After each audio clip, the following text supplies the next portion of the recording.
আজকে আমরা আবার চলে এসেছি আমাদের ইউটিউব চ্যানেলে একটি নতুন ভিডিও নিয়ে।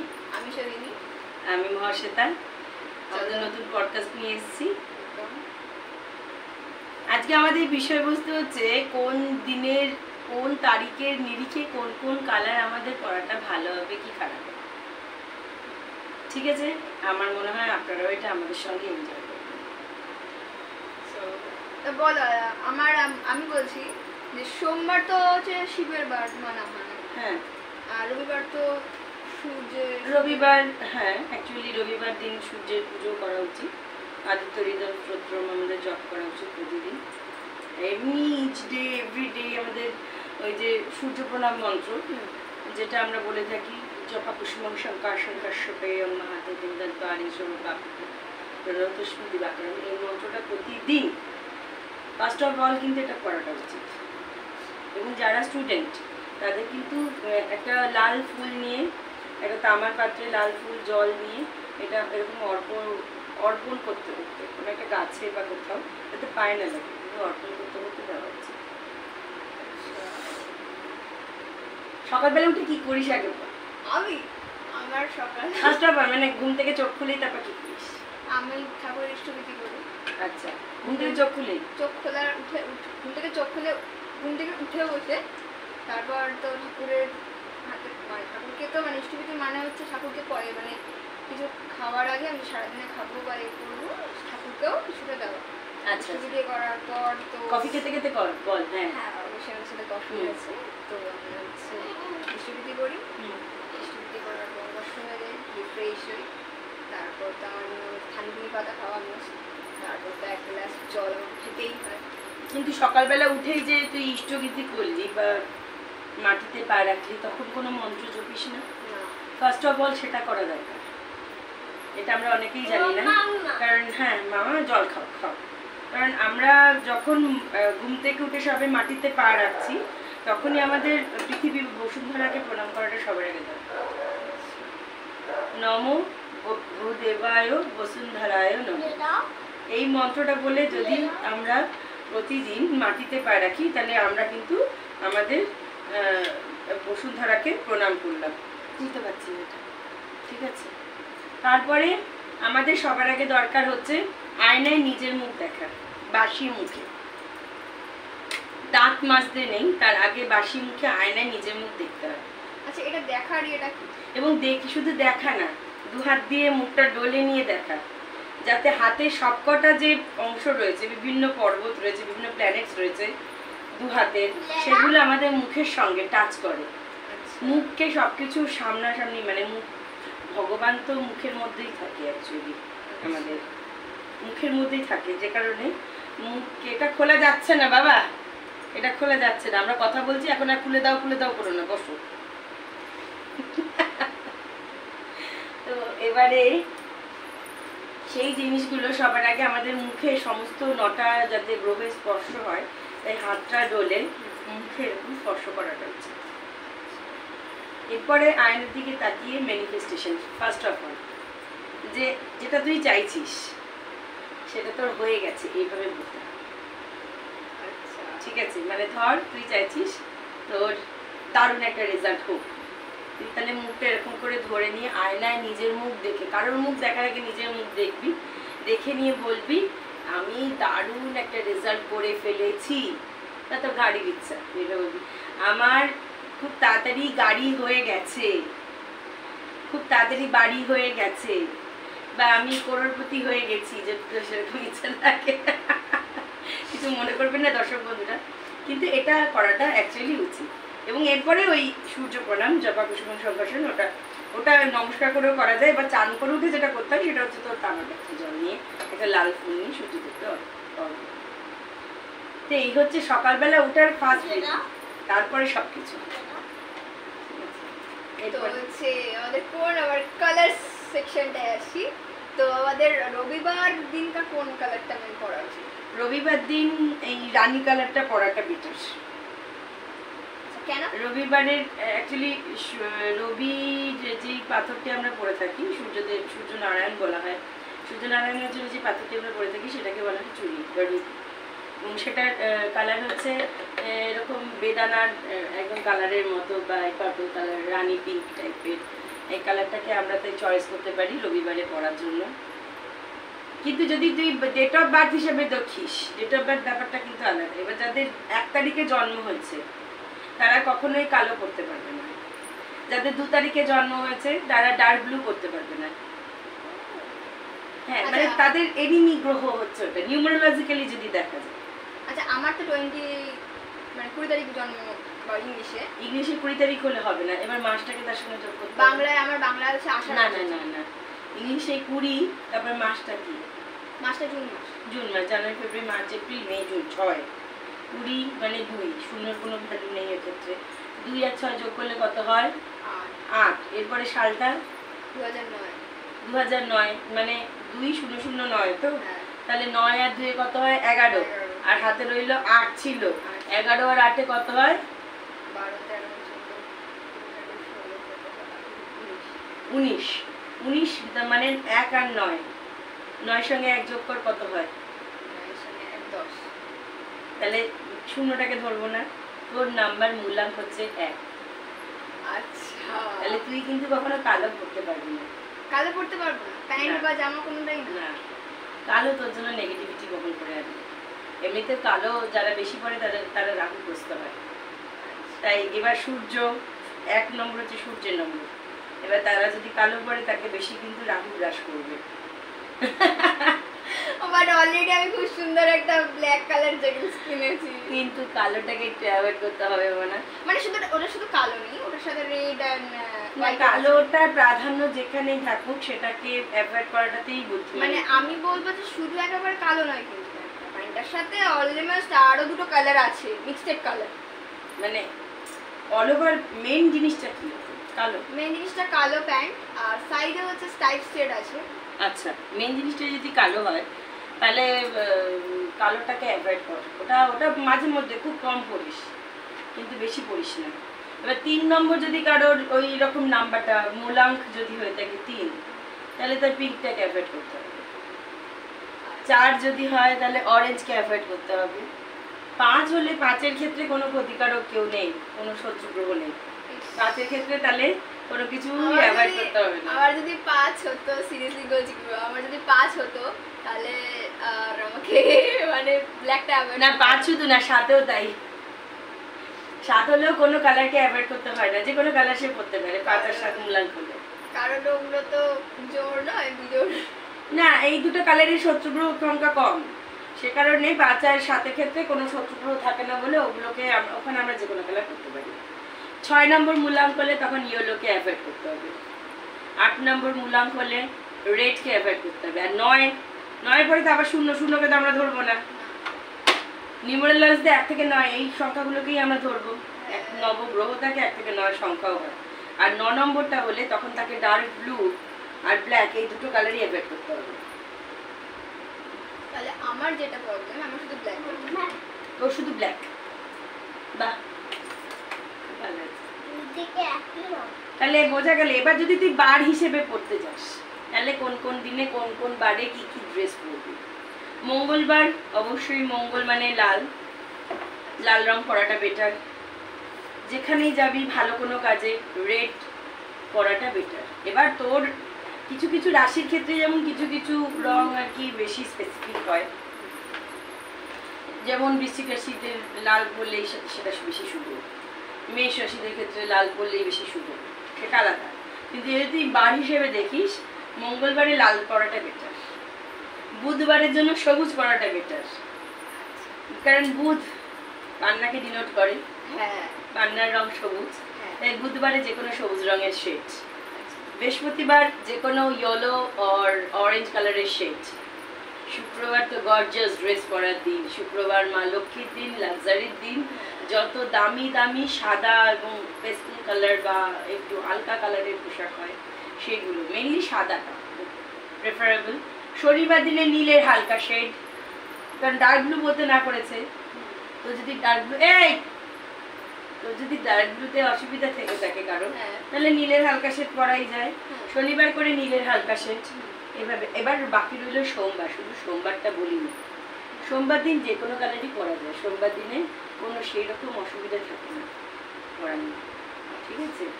সোমবার দিনে যে কোনো কালার করা যায়, মেনলি সোমবার দিনে যদি বেজ কালার বা চিকু কালারও করা যায় সেটা কিন্তু বেটার। এভাবেও করা যায়। আর যে কোনো রাশির ক্ষেত্রে যেমন রাশির অধিপতিকে সেই হিসেবে ড্রেসগুলো পরাটা উচিত। যেমন ধর কন্যা রাশি, কন্যা রাশির রাশি স্বামী হচ্ছে বুধ, তাহলে তার সবুজ পরাটাতে ভাগ্য খুলবে। এবার যদি ভাবিস বৃষ রাশি, বৃষ রাশি কিন্তু রাশি স্বামী হচ্ছে শুক্র, তাহলে তার সাদা রঙের পোশাকে ভাগ্য খুলবে। শুক্র সাদাকে ডিনোট করে। মিথুন রাশি, মিথুন রাশি বুধ, এবার কিন্তু সব খুলবে বসো। মিথুন রাশির হচ্ছে বুধ, মিথুন রাশিরও সবুজ পরাটা বেটার। হ্যাঁ, এবারে তুলা রাশি, তুলা রাশির শুক্র অধিপতি হচ্ছে শুক্র, সেক্ষেত্রে সাদা পরাটা বেটার। ধনুরাশি বৃহস্পতি, ধনুরাশি বৃহস্পতি বলে ধনুরাশির ক্ষেত্রে ইয়েলো বা অরেঞ্জ পরাটা বেটার। আচ্ছা, যদি কর্কট রাশির কথা বলি, কর্কট রাশির অধিপতি চন্দ্র, সেক্ষেত্রে চন্দ্রের রং সাদাই হয়, সেক্ষেত্রেও সাদা বা একটু অ্যাকোয়ামেরিন কালার, আকাশি রং, এগুলোতে তার ভাগ্য খুলবে। কুম্ভের প্রতীক হচ্ছে রাহু, অ্যাকচুয়ালি শনি বলা হয় কিন্তু ওটা রাহু দ্বারা চালিত হয়, তাই ওরা কিন্তু নীল রং পরলে ওদের ক্ষেত্রে বেশি শুভ খুলবে।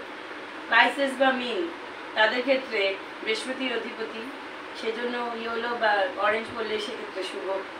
আবার যদি তুই ভাবিস যে একটা রাশি বাদ গেছে, সেটা হচ্ছে তোর মনে করতে পারছি না, কোনো একটা রাশি বাদ গেছে, বললাম মকর রাশি। মকর রাশিটা বলিনি, মকর রাশির অধিপতি হচ্ছে শনি, সেক্ষেত্রে মকর রাশিরও কিন্তু ব্লু পরাটা বেটার, ভাগ্য বলে থাকে। তাহলে কালার অনেক কিছুকেই ডিনোট করে এবং বাস্তু অনুযায়ীও কালার হয়। ঘরের উত্তর দিকের রং সবসময় নীল রঙের করাটা উচিত, পূর্ব দিকের রং হলুদ হওয়া উচিত। আর যদি দক্ষিণ দিকের কথা বলিস, দক্ষিণ দিকের রং সবুজ হওয়াটা বেটার। যদি কাপেলের ঘর হয় তাহলে সেক্ষেত্রে লাল বা পিঙ্ক এই কম্বিনেশনটা হওয়াটা বেটার।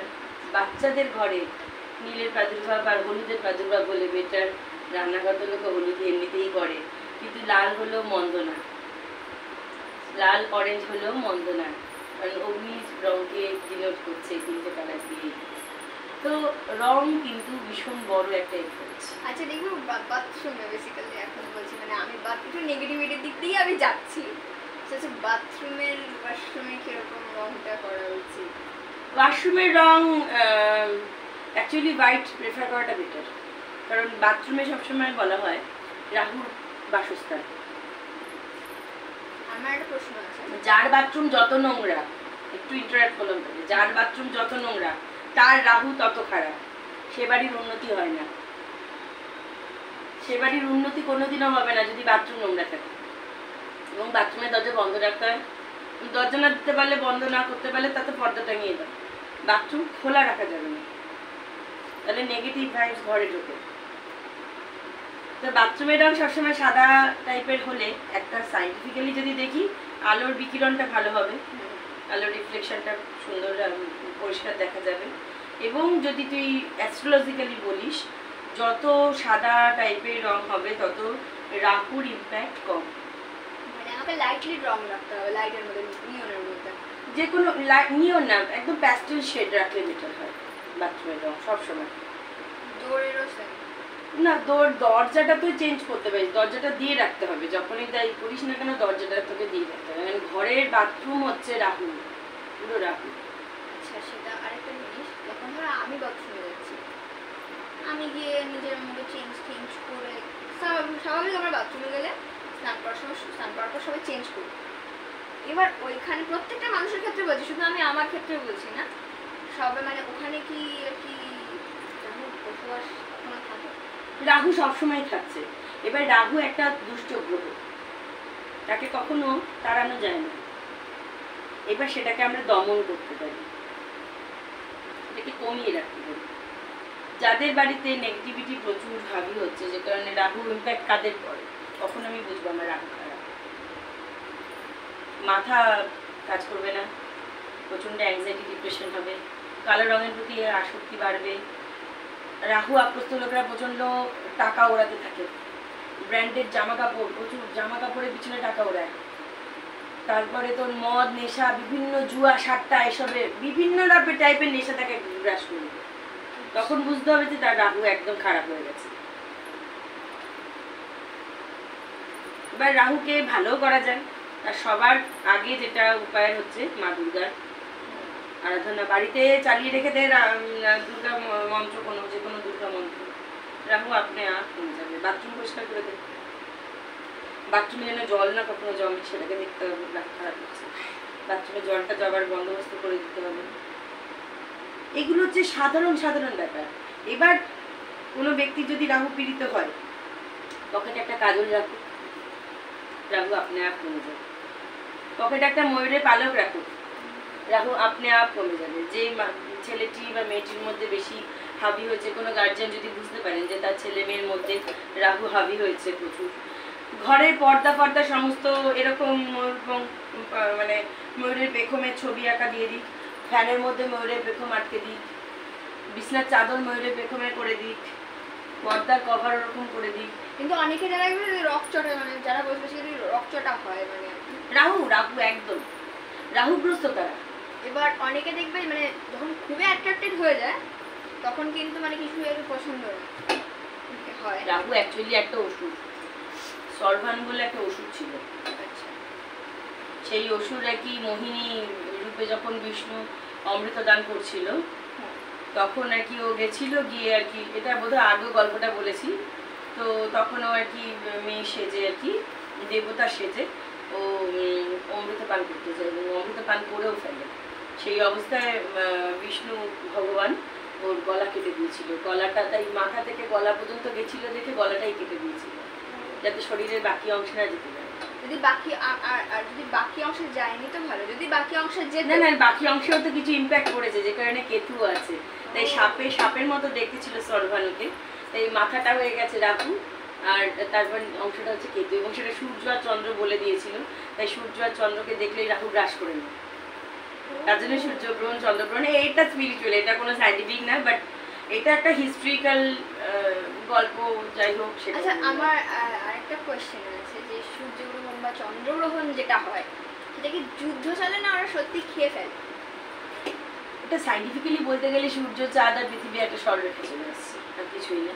আর যদি অ্যাস্ট্রোলজিক্যালি ভাবি তখন ওই মানে অ্যাকচুয়ালি রাহু নাকি গ্রাস করছে, তা আসলে নয়। গ্রহণ যেটা কারো যদি ছকে, আমি এরকম অনেক ছক দেখেছি তার মধ্যে গ্রহণ যোগ পেয়েছি, তাদের না খুব জীবনে খুব কষ্ট যায়, খুব কষ্ট যায়, সব থাকবে অথচ সুখ থাকবে না। এরকম একজনের পেয়েছিলাম, চন্দ্র আর রাহু একসঙ্গে বসে রয়েছে। সে সারা জীবনে জামা কাপড় পছন্দ করতে পারে না, কোনো ডিসিশন নিতে পারে না, সবসময় তার মধ্যে একটা পাজল ভাব কাজ করবে, সব আছে, প্রচুর টাকার মালিক সেই, মানে তাকে আমি চিনি যে, কিন্তু তার মনে কোনো সুখ নেই, রাজার অসুখের মতো গল্প। সেম ঘটনা যদি অমাবস্যায় আমি এরকম দেখেছি একজনের, তার আবার গ্রহণের মধ্যেই হয়েছিল জন্ম, একই ব্যাপার। তাদের না অ্যাকচুয়ালি ভীষণভাবে ছোটবেলা থেকে যদি বাড়ির লোকেরা জেনে যায় যে এরকম গ্রহণযোগ্য হয়েছে, একদম মায়ের পুজো তার ছোটবেলা থেকেই শেখানো দরকার। মা দুর্গাই তাকে একমাত্র রক্ষা করতে পারে। আবার কেতু আলাদা জিনিস, কেতু তো লেজের পাট্টা। ও, মানে দুজনের একই সাথে জন্ম কিন্তু আলাদা আলাদা ইম্প্যাক্ট দেবে। কেতু আবার মানুষকে সেই জিনিসের প্রতি, রাহু আসক্তি বাড়ায় আর কেতু আসক্তি কমায়, তার থেকে দূরে। যে ঘরে কেতু বসবে সেখান থেকে মানুষের আসক্তি চলে যাবে। কেতুর জন্যই কেউ হয়তো জঙ্গি হয়ে যাচ্ছে, কেতুর জন্যই কেউ হয়তো সন্ন্যাসী হয়ে যাচ্ছে। যারা সন্ন্যাস নেয় তাদের যেমন কেতু 12 নম্বর ঘরে বসতে হবে। আবার কেতু যে ঘরে বসে রয়েছে সেটা এটাও বলে তার কত নম্বর পুনর্জন্ম হচ্ছে। তো রাহু কেতু অবিচ্ছেদ্য অংশ, আমরা তাকে ইচ্ছা করলেও কখনো টানতে মানে টেনে সরাতে পারবো না আমাদের থেকে, কিন্তু এদেরকে দমিয়ে রাখা যাবে। তার বিভিন্ন রকম মন্ত্র থেকে বড় জিনিস কিছু হয় না। অনেক কেতু যদি আবার কারো খারাপ হয়, প্রচুর চুপি শত্রু গজিয়ে যায়, তো সামনে বলবে কি ভালো শরীর, এদিকে পেছনে এইটা করতে হবে, শরীরে খারাপ করতে হবে, শয়তানি করতে হবে। এরকম নেচারের মানুষের অভাব নেই, তারা পুরোপুরি কেতুগ্রস্ত, এবং এই গুপ্ত শত্রু বেড়ে যায় যখন কেতু আর কি খারাপ হয়ে যায়।